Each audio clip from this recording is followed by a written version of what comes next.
нас есть родители. Кто-то станет ими, а кто-то уже стал. Я сама с детства хотела стать мамой, и моя дочка родилась, когда мне было 20 лет. По-моему, быть родителем – это огромнейшая ответственность, это счастье, это труд. Для меня лично количество лет не встает большим вопросом. И я считаю, что жить в роли мамочки и папочки прекрасно в любом возрасте. И сегодня в передаче «Мама вкупе» я, Евгения, приглашаю вас посетить Канашскую городскую больницу и раскрыть тему родительства. На некоторые вопросы нам могут ответить только специалисты. Сейчас очень много говорят о ранней беременности. Татьяна Николаевна, скажите, пожалуйста, как же девушкам можно обезопасить себя от этого? Какие рекомендации вы можете дать? Дело в том, что когда молодая женщина вступает в половые отношения, она прежде всего должна подумать, как ей себя обезопасить и не заиметь непланированную беременность. Для этого существуют современные методы контрацепции, о которых она может узнать в женской консультации у своего врача. При осмотре мы определяем и индивидуально подбираем, каким методом контрацепции она должна пользоваться. Вокруг нас ранняя половая жизнь становится нормой, а можно даже сказать какой-то модой, за которой девочки стараются угнаться. А скажите, какие последствия несет начало ранней половой жизни? Начало ранней половой жизни иногда ведет к очень таким плохим последствиям. Дело в том, что организм молодой девушки, подростка, в последующем девушки созревает постепенно. И то, что девочка физически хорошо развита, имеет хороший рост, хорошо развитые вторичные половые признаки, тем не менее гормональный баланс еще не стабилизировался. И поэтому при нарушении этого гормонального баланса возникают самые различные осложнения. Это и нарушение менструальной функции, это воспалительные болезни женских половых органов, которые приводят в последующем к бесплодию. И это, конечно же, инфекции, передаваемые половым путем, которые же молодая девушка рано приобретает при раннем начале половой жизни. Какой же оптимальный возраст для девушки для того, чтобы она стала мамой? В настоящее время оптимальный возраст для рождения детей считается от 20 до 35 лет. Все, что случается раньше 20 или более 35 лет, это опасно осложнениями. Осложнения возникают как во время беременности, так для женщины беременной, так и опасно и для плода. В последние годы увеличилось число бесплодных браков. Что вы можете сказать по этому поводу? По этому поводу я могу сказать многое. Сейчас имеются такие высокотехнологические репродуктивные технологии, позволяющие родить ребенка каждой женщине, страдающей бесплодием. Считается, что сейчас только ленивый не может родить. Если своевременно обратиться в женскую консультацию, то при обследовании мы выявляем определенные заболевания, начинаем лечить, и беременность наступает самостоятельно. Если при обследовании мы находим причины, которые не позволяют забеременеть естественным путем, тогда мы предлагаем ЭКО. Жителям нашего города хочется сказать, что программа ЭКО началась в 2017 году. Бесплатная программа ЭКО, тогда, когда подсадка производится бесплатно. Конечно, некоторое обследование занимает определенное время, требуется для этого где-то 1,5-2 месяца. Некоторые анализы, которые не выполняются в нашей больнице, они будут платными, но сама подсадка, вот это экстракорпоральное оплодотворение, она является бесплатной. Я обращаюсь к жителям нашего города. На сегодняшний год нам выделили 20 квот по программе ЭКО. Поэтому мы приглашаем всех женщин в нашу женскую консультацию для обследования и подготовки к этой программе. Это просто замечательная возможность поучаствовать в этой программе. Мамочки, не упустите свой шанс. А что вы скажете про отцовство? Что нужно сделать юношам для того, чтобы его дети рождались и было здоровое поколение его рода? Женщина должна готовиться к беременности. То есть беременность должна наступать не по случаю, а по плану. И поэтому у нас сейчас существует так называемая прегравидарная подготовка женщин к беременности. Такая же подготовка есть и для мужчин. При планировании зачатия мужчина должен вести здоровый образ жизни, то есть отсутствие алкоголя, курения, и плюс мы назначаем те же микроэлементы, витамины и препараты йода как для женщины, так и для мужчины.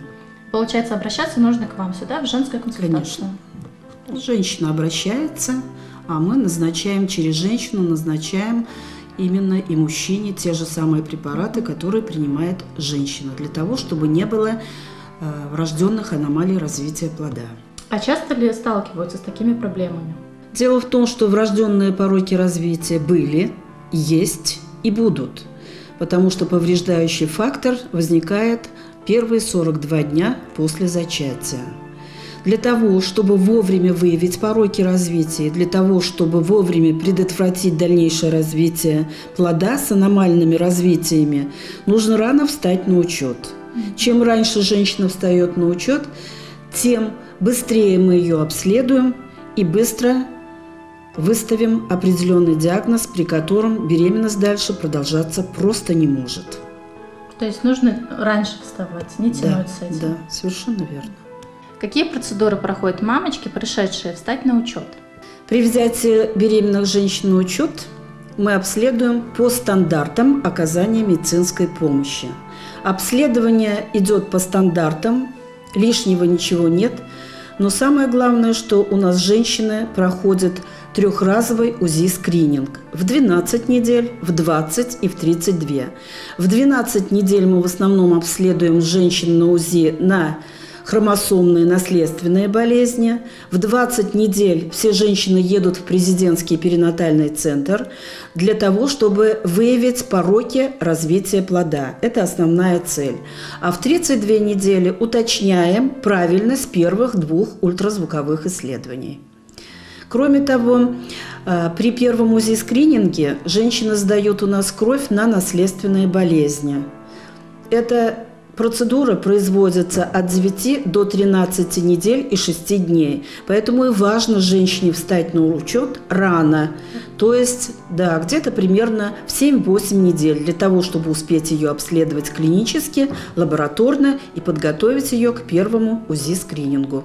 Делать УЗИ – это безопасно для ребенка? Абсолютно безопасно. Нет таких данных, чтобы УЗИ оказало какой-то вред на плод, и тем более на маму.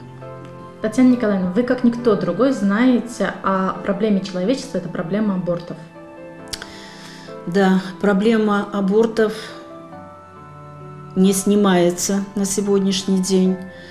Частота абортов уменьшается, рассчитанных на 1000 женщин детородного возраста, но тем не менее она остается высокой.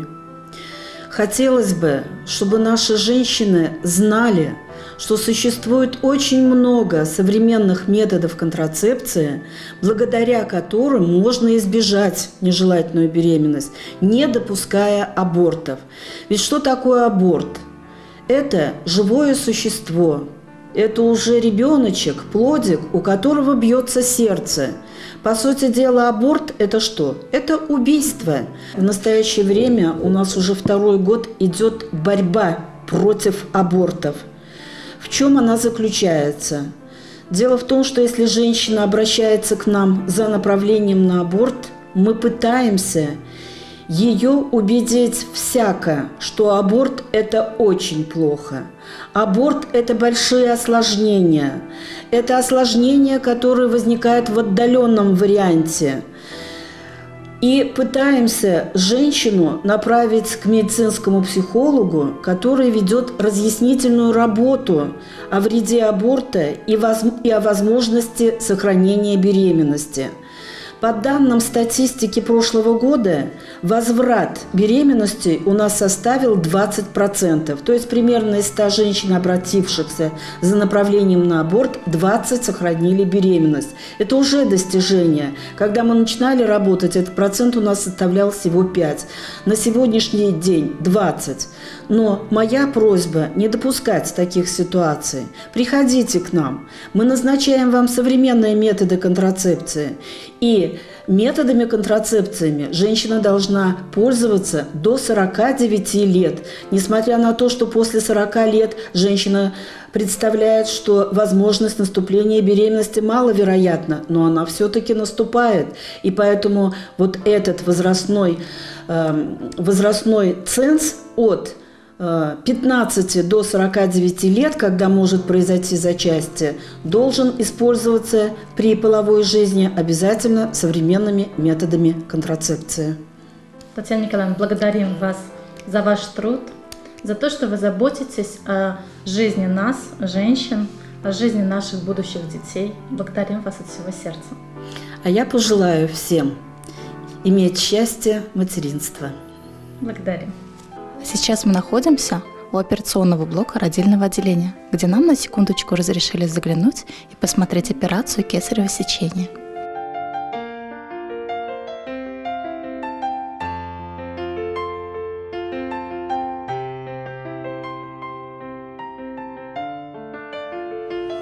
Сейчас мы отсняли процесс деторождения, и хотелось бы узнать, куда дальше поступают наши детки. Татьяна Валентиновна, скажите, пожалуйста. Так, это у нас отделение новорожденных. Здесь у нас находятся мамы с детками в палатах. Но вот эта палата у нас чисто детская. Здесь находятся дети после кесарево сечения. Вот ребеночек у нас вчера родился. Здесь детей обрабатывают, которые находятся здесь. Здесь находятся еще дети у нас, которые немножечко хулиганят, то есть имеется какая-то патология, мы их немножко здесь наблюдаем, подлечиваем и потом уже отправляем к мамам. Кесаревские у нас идут на 2-3 сутки, а остальные там по состоянию. Так, это вот у нас палата интенсивной терапии. Здесь у нас находятся дети тяжелые, которые поступают сразу же с рождения, которые нуждаются в интенсивной терапии, нуждаются в аппаратном лечении. И также находятся дети, которые находятся под наблюдением, которые получают, например, вот фототерапию, как мы называем местные канары, на которые даже мы не можем поехать. Показания для фототерапии, конечно, есть разные для детей доношенных, недоношенных, у детей, у которых имеется риск развития ГБН, то есть гемолитической болезни новорожденных. В основном начинаем светить при билирубине у недоношенных 180 и выше, у доношенных от 210-220. Если имеется риск ГБН и дети желтеют, с первых суток даже можем светить их. Это вот наши местные канары. Вот, допустим, когда я лежала в роддоме, у нас были случаи, что мамочки выписывались, хотя у детей был повышенный билирубин. Чем чревато последствия вот именно повышенного билирубина? Ну, всех детей мы, конечно, не можем в роддоме держать. Роддом предназначен вообще, как говорится, для здоровых детей. Выписываем мы сейчас детей с билирубинами, у которых показатели не выше 250, у которых нету, например, риска развития инфекций, риска развития ГБН. То есть такие дети у нас либо наблюдаются здесь, лечатся до стойкого снижения билирубина, либо же мы переводим их на второй этап. Еще не факт, что детей, которых мы выписываем уже со сниженным билирубином, они потом начинают набирать этот билирубин на участке. То есть, да, потом уже попадают в детские больницы, либо лечатся дома. Получается, дальше уже зависит именно от мамы. От ребенка, от его состояния. Как он кушает, как он какает. Ну, мама лечит. Наверное, да, обязательно. А сюда детки попадают после того, как рождаются. Это детская комната.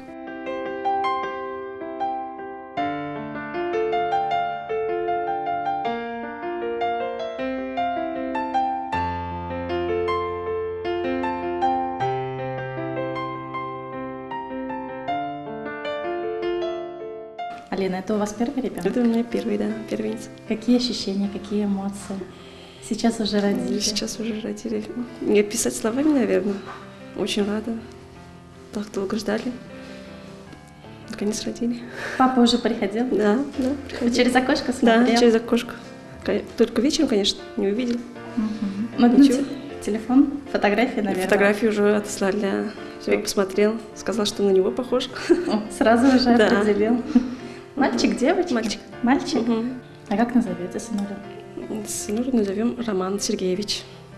Давайте пожелаем Роману Сергеевичу, чтобы он рос здоровым, крепким, сильным, умным, самым лучшим сыном, мужем и мальчиком. Ирина, здравствуйте. Я знаю, что у вас 3-я беременность. Скажите нам, как она протекает, как вы себя ощущаете? Может быть, есть какие-то различия по сравнению с предыдущими 2? Протекает. Физиологических различий нет никаких. Различия, наверное, только в ощущениях, потому что первый ребенок это еще как бы неожиданно как-то, к 3-му уже более осознанно подходишь, все-таки ответственность выше. И так все хорошо. Мне повезло то, что у меня токсикоза нет. Это вам точно повезло, потому что у меня с 3-й беременностью был очень сильный токсикоз. Я даже в больнице лежала с ним. А скажите, как дети реагируют, ждут? Ну, дети рады. Они постоянно спрашивают, толкаются, проснулась ли Анита, потому что на МУЗИ сказала, что будет девочка, мы уже имя придумали. Вот. Им нравится трогать животик. Каждое утро спрашивают, проснулась ли Анита. То есть, если они проснулись, то Анита тоже должна проснуться. Ну, дети рады, ждут. А как вы с мужем готовитесь к появлению дочурки? Ну, готовятся все, наверное, так же. Это кроватку надо приготовить, столик для кормления, распашонки, пеленки. Дочка уже устала пеленкой меня перебирать, каждый день все это рассматривать. Помогать маме. Да. Уже, ну вот, комнату готовим, вещички. Да. Очень хочу узнать, как вас поддерживает муж. Ну, тут, конечно, большое ему спасибо, что он понимает то, что у меня и перепады настроения, все это он понимает, принимает, терпит. Да, все. И дети поддерживают, то есть следят за тем, чтобы я тяжести не поднимала, говорят, мама, тебе нельзя, хоть и маленький, но все равно. Плюс у меня родители, бабушка, дедушка, ну, поддержка у меня большая, поэтому я как-то, наверное, более спокойно к этому отношусь, то, что за спиной большая группа поддержки. Что я не одна и как-то спокойно. А что в плане своих каких-то желаний? Может, что-то хочется такое скушать?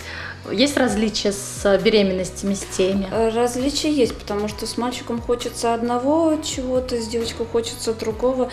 Не знаю, вот с сыном, когда я беременная была, я помню, я обиделась на мужа, потому что он мне апельсин поделил на дольки. Я очень сильно обиделась, а я апельсин любила есть целиком, как яблоко. Вот, ну не знаю, такие обиды были. Вот, с дочкой я больше хотела уже картошку в мундире. Вот многие говорят, арбуз хочется, дыню хочется с девочкой. А я прям хотела картошку в мундире с холодным кефиром. Больше ничего не хотела. А сейчас, наверное, свежего. Вот хочу фрукты, овощи. Да, может, это и авитаминоз на это влияет. Но такого прям вот хочу подать, такого не было у меня ни разу. Вот просто приоритеты есть какие-то в еде. 3 детей – это уже многодетная семья. Иногда мы сталкиваемся с мнением общества, что это ой, много, страшно, какая ответственность. Как вы считаете? Ну, ответственность, конечно, есть, потому что это все-таки дети, их нужно вырастить, на ноги поставить. Поэтому мы с мужем тоже долго подходили к этому, долго решались, но все-таки решили, что 2 детей – это мало, надо побольше. Вот. Но не зря же говорят, если Бог дает ребенка, Бог дает и на ребенка. Да. Но будем стараться, вот, больше стараний, больше усилий. Главное же, надо заниматься детьми. То есть, чем больше ты в них вкладываешь, тем больше и отдача будет в будущем. Согласна с вами. Дорогие телезрители, если за вами огромная поддержка вашей семьи, какая разница, какого ребенка вы рожаете, 3-го, 5-го? Самое главное, дети – это ваше счастье, это ваша любовь, это проявление вашей любви, вашей взаимоподдержки, вашей взаимовыдержки. Дорогие телезрители, для своей передачи я ищу семьи, которые воспользовались услугами медицинских учреждений. ЭКО, суррогатное материнство. Ищу семьи, которые удочерили или усыновили своих деток, опекуны. Люди, перед которыми я безмерно восхищаюсь и безмерно им благодарна за их поступок. Ведь воспитывать детей – это огромная ответственность. Возможно, будет тяжело открывать свои тайны, рассказывать все это на публику, открывать сокровенное. Но я приглашаю вас принять участие. На вашем примере мы хотим показать, что вне зависимости от того, как и каким образом родился ваш ребенок, вы его также любите. Вы также вкладываетесь в его образование, в его воспитание всей душой. Он для вас родной, он ваш. Ведь каждый человечек имеет право на то, чтобы жить в семье. Давайте будем любить друг друга, будем друг друга уважать, будем учиться жить.